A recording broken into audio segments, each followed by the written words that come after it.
Chào các bạn, chúng ta lại cùng gặp nhau trong kênh 1312 và ngày hôm nay chúng tôi sẽ có một hành trình trở về với những ký ức. Đối với riêng tôi, vùng đất Yên Tử mang lại rất nhiều những kỷ niệm của thời thanh xuân. Tôi cũng như thế, tôi đã từng đến đây vào thời sinh viên.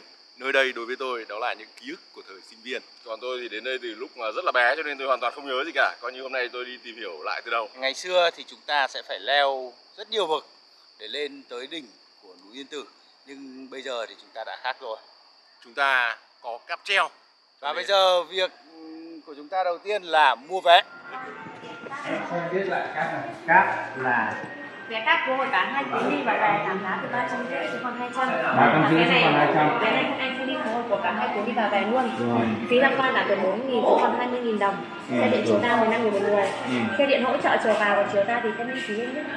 Tổng dịch vụ là 235.000 một người và mình là 3 người hết 705.000 một Cho anh hỏi là việc giảm giá là mới diễn ra gần đây để kích cầu du lịch hay như thế nào? Hay là không phải trong mùa lễ?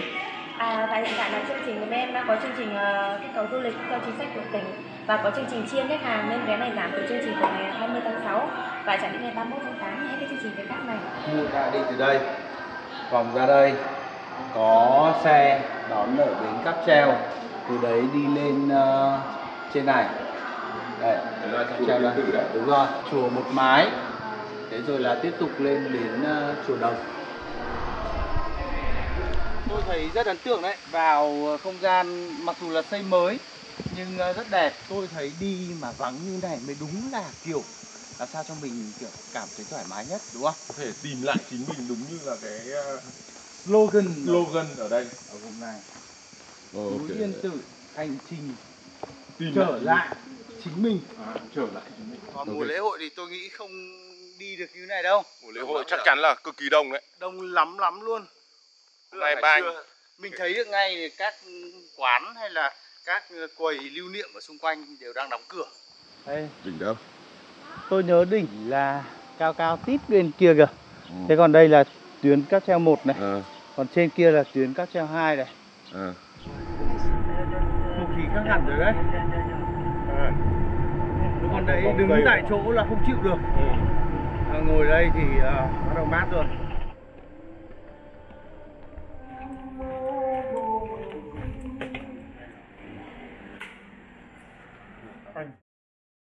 Tôi thấy lên đến cáp treo tưởng nóng thì cuối cùng lại mát, đúng không? Và cáp treo này khá đặc biệt, có đáy kính. Đấy, hơi bị hay. Hơi bị hay luôn. Nhưng mà cảm giác một lời khuyên dành cho những người hơi sợ độ cao là không nên nhìn xuống, chỉ nên nhìn ngang thôi, thì cũng hơi là trên đỉnh ngọn cây thôi. Đâu có sợ lắm đâu nhỉ? Tôi thấy cái này chưa hề có gì. Đối với những người sợ độ cao thì 20 m đã là cực sợ rồi. Cái kính này hả? Nhìn thấy cái sạn kính này hả? Trên kia có vẻ thậm chí là không khí lạnh ấy nhá, đúng không? Không khí hơi vẫn còn bám ở mặt ngoài này. Đẹp đấy. Điện nhá. Quá đẹp luôn.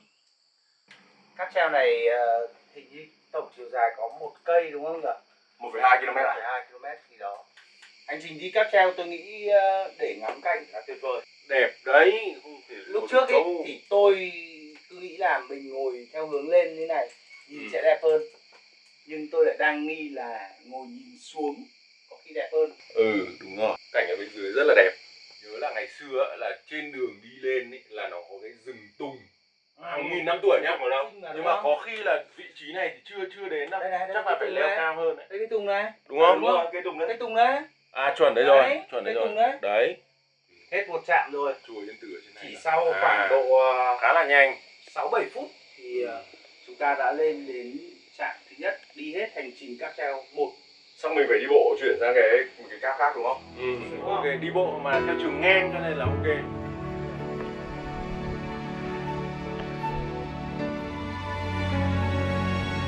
Sau khi đi cáp treo lần thứ nhất, lên ga đầu tiên đi khá nhiều bậc thang. Đây, quý vị có thể thấy được hai chúng tôi đều hơi mồ hôi rồi. Ngày hôm nay rất nóng thì chúng tôi đã lên với Huệ Quang Kim Tháp. Huệ Quang Kim Tháp ấy là cái nơi mà lưu giữ một phần xá lị của Phật Hoàng Trần Nhân Tông. Trần Nhân Tông thì chính là vua Trần Nhân Tông, và vị vua đã từ bỏ ngôi vua ở tuổi 35 và ngài về đây, về Yên Tử này để mà tu tập và sáng lập lên cái thiền phái Trúc Lâm. Đó chính là một cái thiền phái mà có ảnh hưởng lớn trong lịch sử tư tưởng của Việt Nam. Và đây có một chi tiết ngoài phần gọi là timeline hay là thời gian các mốc thì chúng ta nhìn thấy rất nhỏ thôi. Chúng tôi đang ở độ cao 488 m so với mực nước biển.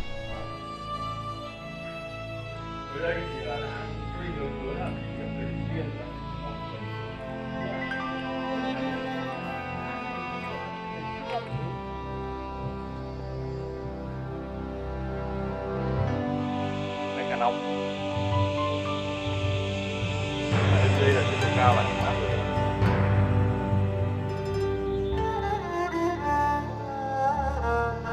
Vậy là chúng tôi đã lên đến chùa Hoa Yên. Tôi đếm từ dưới kia lên đến trên này là 124 bậc, khá dốc. Một cách rất là tốt để mà leo thang là đừng bao giờ nhìn lên điểm cuối cùng vì mãi không thể đến. Chúng ta cứ nhìn vào thang thôi mà đi.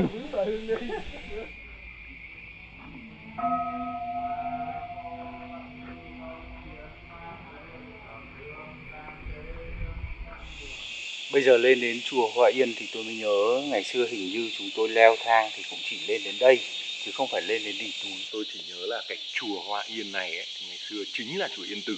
Và chính tôi ngày xưa là tôi đã ngủ ở cái thềm chùa kia thời sinh viên. Đấy, bọn tôi đã ngủ ở đấy đấy, bởi vì là lên đến đây thì đã là chiều tối rồi. Hôm nay lên đây thì đúng vào giờ tụng kinh pháp sư, rất là thanh tịnh và cảm giác lúc này cực kỳ thư giãn. Mặc dù leo thang thì mệt đấy, mệt đúng không? nhưng mà rất thư giãn. Đây chúng ta có thể thấy chùa Hoa Yên. Chùa xưa là Vân Yên, dân gian còn gọi là chùa Cả. Chùa đấy. Chính, đấy đúng rồi, chùa Yên Tử. Chùa này đã được trùng tu vào năm 2002 này. Dưới nền còn bảo tồn móng thời Trần. Đó. Đấy, chứng tỏ là chùa này rất quý. Đây có lẽ là chùa chính đấy. Chùa chính luôn. Rồi. Chùa đây, các tổ dòng Yên Tử nằm trước năm 1220. Bắt đầu từ năm 1220 là năm mà vua Trần Nhân Tông đi lên đây đấy. Năm 1299 là vua Trần Nhân Tông bắt đầu lập ra thiền phái Trúc Lâm này. Khi ngài 35 tuổi là lúc mà ngài rời bỏ ngôi vua để đi lên đây để tu tập. Đây có phải là cây đại hoa trắng mà ông nhắc đến không nhỉ? Có khi là cây này phải đến cả hàng trăm năm, hàng nghìn năm cũng nên ấy. Nhưng mà gốc đây, gốc to như thế này cơ mà. Quá là đẹp. Cây tùng nghìn năm tuổi đây á? Nhiều năm tuổi. Nhiều năm. Rừng tùng này là nhiều năm tuổi đấy. Đây là chùa Một Mái, ngôi chùa rất đặc biệt trên điểm dừng chân giữa chùa Hoa Yên sang ga cáp treo thứ hai, chùa Một Mái hay còn gọi là Am Ly Trần ngày xưa. Đây là một ngôi chùa cổ mà tôi thấy nét kiến trúc rất hay. Một mái tức là chỉ có một mái thôi, dựa vào vách núi. Bên trong bạn đã thấy. Bên trong là chính là một cái hang đấy. À thế à? Tức là một nửa mái còn lại thì chính là miệng của một cái hang. Đấy, tựa vào một cái hang. Đẹp quá. Nơi đây vua Trần Nhân Tông thường đọc sách soạn kinh để ngắm cảnh sắc chùa. Hay chưa?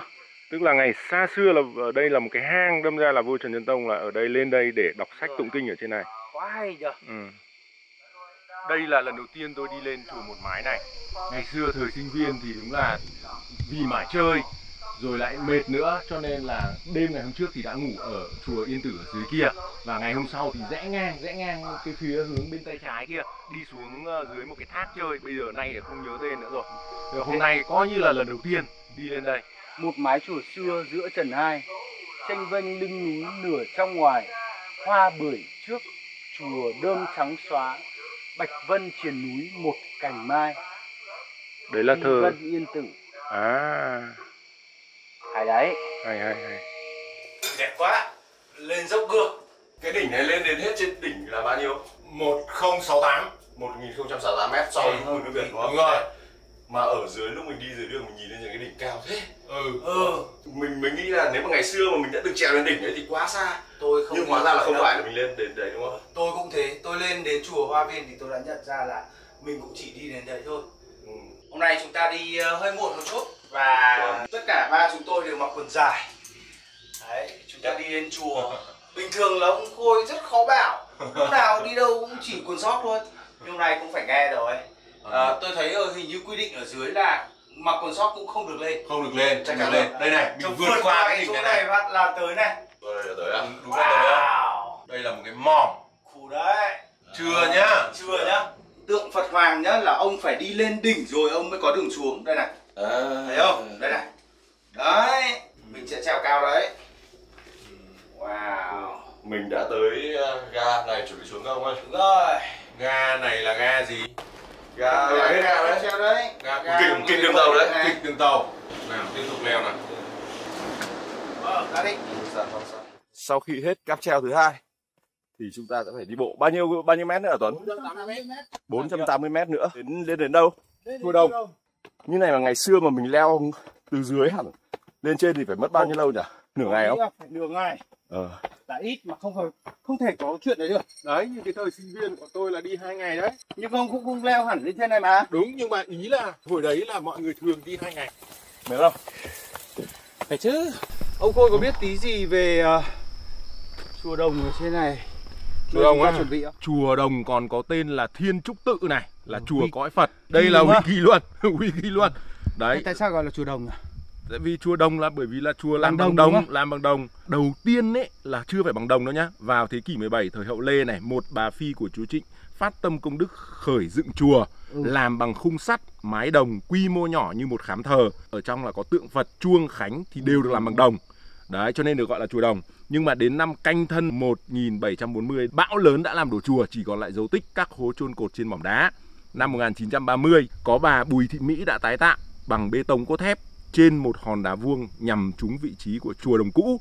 Nhưng mà năm 1993, ông Nguyễn Sơn Nam Việt kiều ở Mỹ cùng với các Phật tử hải ngoại đã tái thiết một ngôi chùa bằng đồng dựng trên ngôi chùa năm 1930. Năm 2006, dưới sự chủ trì của tiến sĩ Phật học Đại Đức Thích Thanh Quyết và ban quản lý dự án chùa Đồng bằng công đức thập phương trong và ngoài nước thì đã khởi lễ đúc chùa Đồng theo nguyên mẫu thiết kế của kiến trúc sư Trần Quốc Tuấn và được các nghệ nhân nổi tiếng đúc đồng ở Ý Yên, Nam Định thực hiện, là ngôi chùa theo nguyên mẫu của chùa Dâu. Chùa Dâu keo đấy. Dâu keo đấy. Đấy, Thuận Thành Bắc Ninh ấy.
Chùa Đồng diện tích gần 20 m², nặng 70 tấn, dài 4m6, rộng 3m6, chiều cao từ cột tới mái là 3,35 m. Trong đó mỗi viên ngói nặng đã khoảng 4 cân rồi nhá. 4 cột chùa mỗi cột là nặng 1 tấn.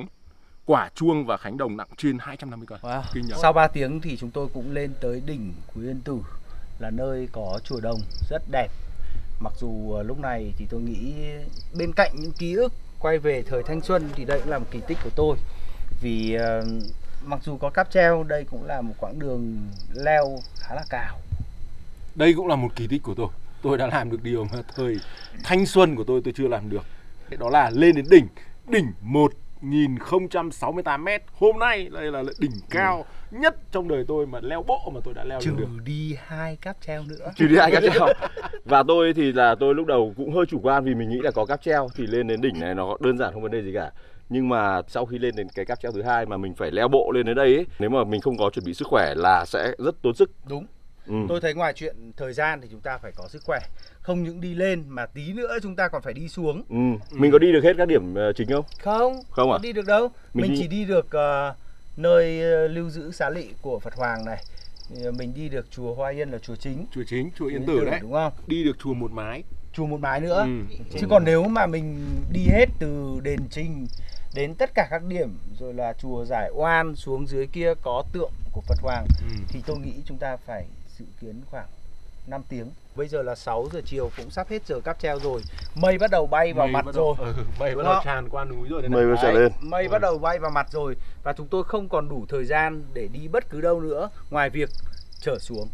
Một bí quyết nữa dành cho các bạn đó là để mà leo lên đây ấy, thì các bạn nên có bạn đồng hành. Bởi vì người bạn đồng hành ấy sẽ là cái người mà không chỉ chia sẻ những cái cảm xúc này cùng với các bạn, mà còn là người sẽ động viên các bạn đi cùng nhau đi lên đỉnh như là ba chúng tôi. Tôi nghĩ là ba thằng mình mà tách ra mỗi thằng tự đi một mình là không được đâu. Khó đấy.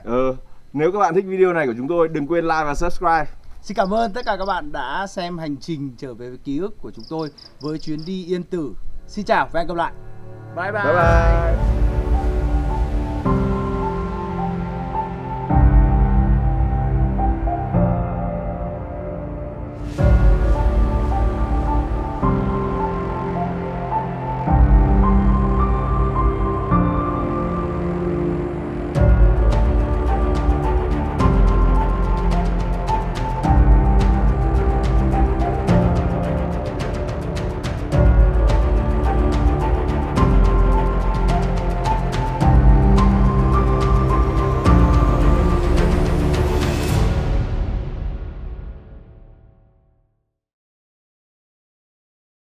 Ôi, mặt trời ở dưới kia đẹp quá kìa. Kìa, mặt trời bên trái ở dưới kia. Không nhìn được. Kia. Biết rồi nhưng mà Nào, ba thằng mình selfie một tấm ở đây. vào đây. Không thấy gì luôn. Hơi có cái chấm. Đấy được rồi. Đấy.